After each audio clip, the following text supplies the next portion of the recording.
The Normans who took possession of England after the decisive Battle of Hastings in 1066 were, like the Anglo-Saxons, descendants of Germanic adventurers who, at the beginning of the 10th century, had seized a wide part of northern France.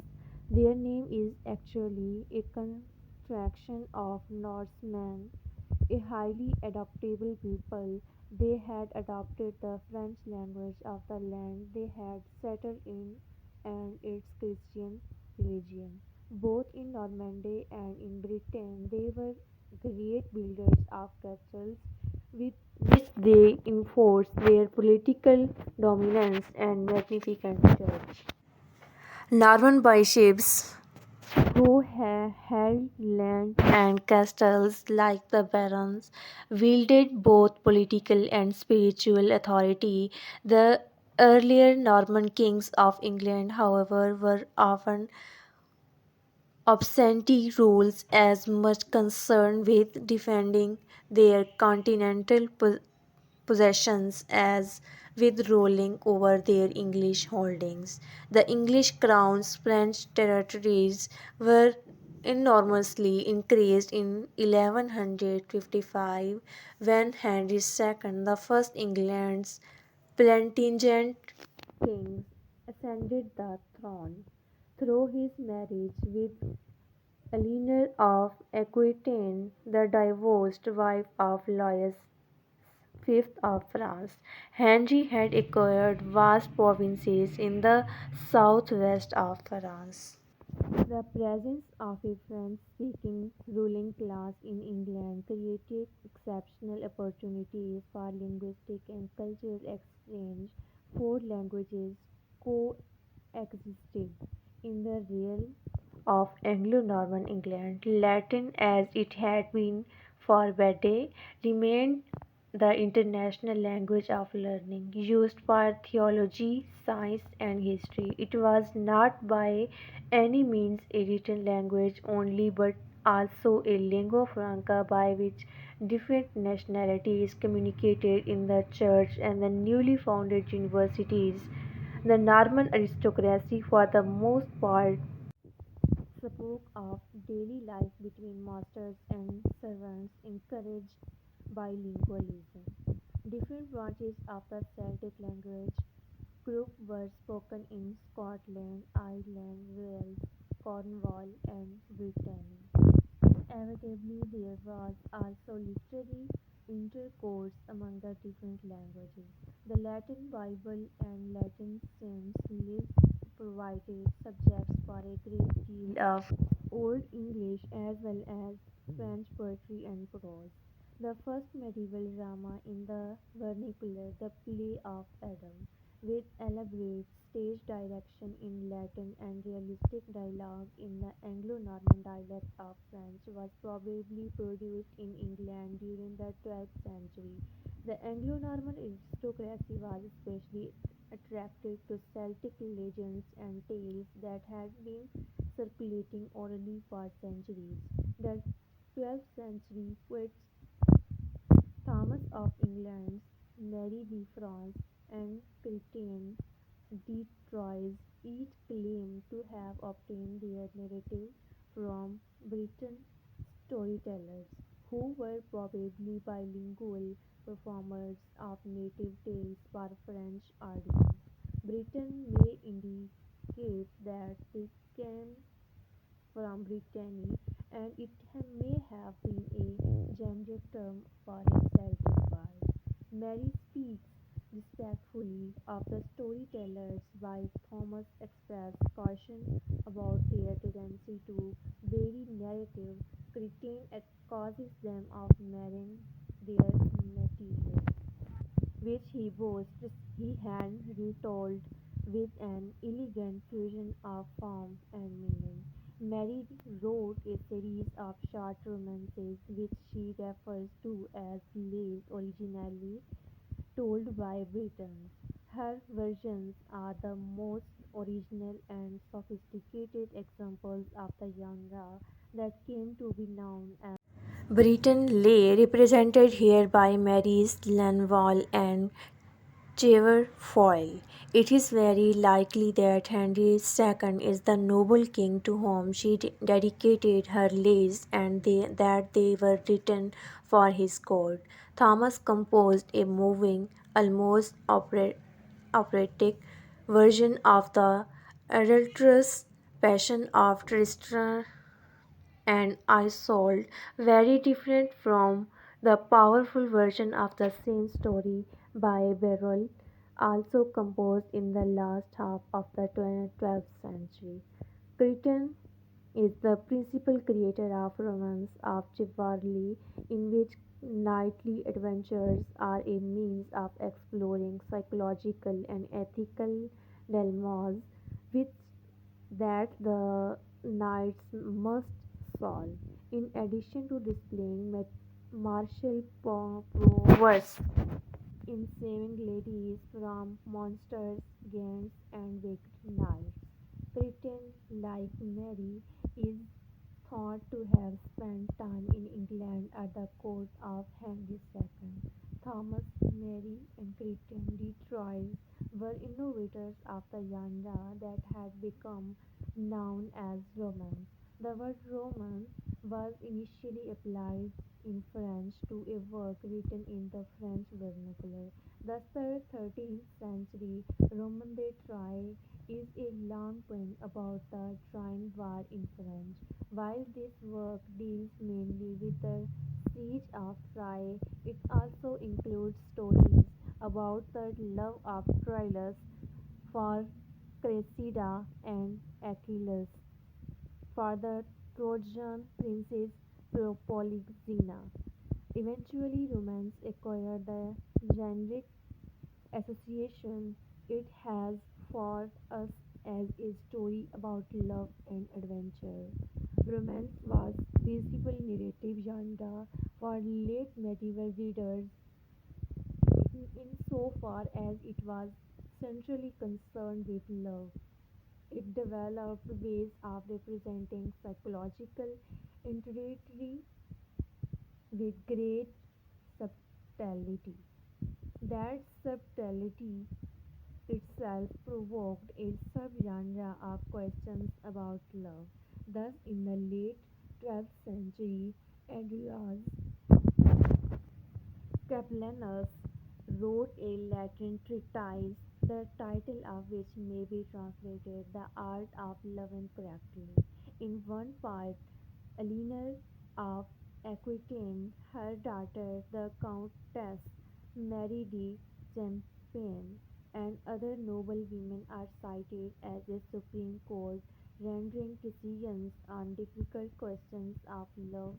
For example, whether there is greater passion between lovers and between married couples, whether such courts of love were purely imaginary or whether they represent some actual court entertainment. They imply that the literary taste and judgment of women had a significant role in fostering the rise of romance in France and Anglo-Norman England. In Mary's Lanval and in Christian's romance, the court of King Arthur had already acquired for French audiences a reputation as the most famous center of chivalry. That eminence is drawn in large measure to the remarkable book in Latin, The History of Kings of Britain, completed by Geoffrey of Monmouth in 1136 to 1138. Geoffrey claimed to have based his history on a book in the British tongue, such as Welsh, but no one has ever found such a book. He drew on a few earlier Latin chronicles, but the bulk of his history was probably fabricated from Celtic oral tradition. His familiarity with Roman history and literature and his own fertile imagination, the climax of the book is the reign of King Arthur, who defeats the Roman armies but is forced to return back to Britain to counter the trickery of his Nefo murdered. In 1155, Geoffrey's Latin was rendered into French rhyme by an Anglo-Norman poet called Wace, and 50 or so years later, Wace's poem was turned by Lyman, an English priest, into a much longer poem that combines English alliterative verse with sporadic rhyme. Lyman's work is one of many instances where English receives new material directly through French sources, which may be drawn from Celtic or Latin sources. There are two Middle English versions of Mary's Lanval and the English romances called Yvain and Gawain. In a cruder version of Cretan's Le Chevalier al Lion means the Knight of the Lion. There is a marvelous English lay, Sir Orfeo, a version of Orpheus' story in which Orpheus succeeds in rescuing his wife from the other world, for which a French original, if there was one, has never been found. Romance, stripped of its courtly, psychological, and ethical subtleties, had an immense popular appeal for English readers and listeners. Many of these romances are simplified adaptations of more aristocratic French poems and recount in a rollicking and rambling style the adventures of heroes like Guy of Warwick, a poor steward who must prove his knightly worth to win the love of fair Phyllis.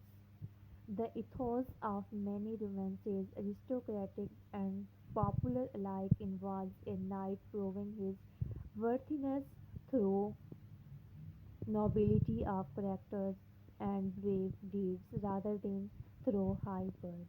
In this respect, romances reflects the aspirations of a lower order of the nobility to rise in the world, as historically some of these nobles did.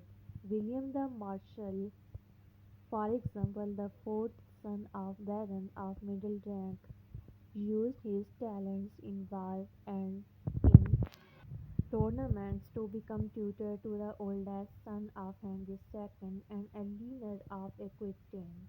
He married a great heiress and became one of the most powerful nobles in England and the subject of a verse biography in French, which often reads like a romance. Of course, not all writing in early Middle English depends on French sources or intermediaries.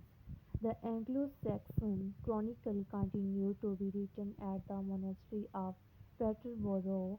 It is an invaluable witness for the changes taking place in the English language and allows us to see Norman rules from an English point of view.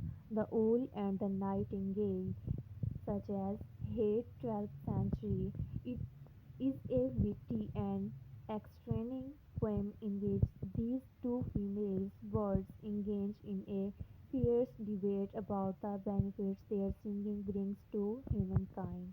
The owl grimly reminds her revival of the sinfulness of human condition which her mournful song is intended to amend. The nightingale sings about the pleasures of life and the love when lord and lady are in bed together. The poet, who was certainly a cleric, is well aware of fashionable New Romance literature. He specifically has the Nightingale allude to Mary de Francis Le Stick, the Breton word she says for rossignol in French and nightingale in English. The poet does not side with either bird, rather he has amusingly created the sort of dialectic between the discourses of religion and romances that is carried on throughout medieval literature. There is also no body of early Middle English religious prose aimed at women.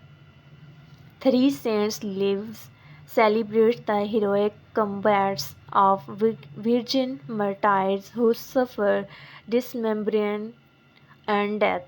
A tract entitled Holy Midhand paints the voice of marriage not from the point of view of the husband, as in standard medieval anti-feminist writings, but from that of the wife. Related to these texts name the Catherine group after one of the Virgin Martyrs is a religious work also written for women but in a very different spirit. The Acrine rival such as Acnos's rule or Acne Vitae such as Acronos's Guide, as it is called in another manuscript, is one of the finest works of English religious prose in any period. It is a manual of instruction written at the request of three sisters who have chosen to live as religious recluses. The author of who may have been their personal confessors, addresses them with affection and at times with kindness and humor. He is also profoundly serious in his analysis of sin, penance, and love. In the selection included here from his chapter on love, he too tells a tale of romance in a strikingly different way.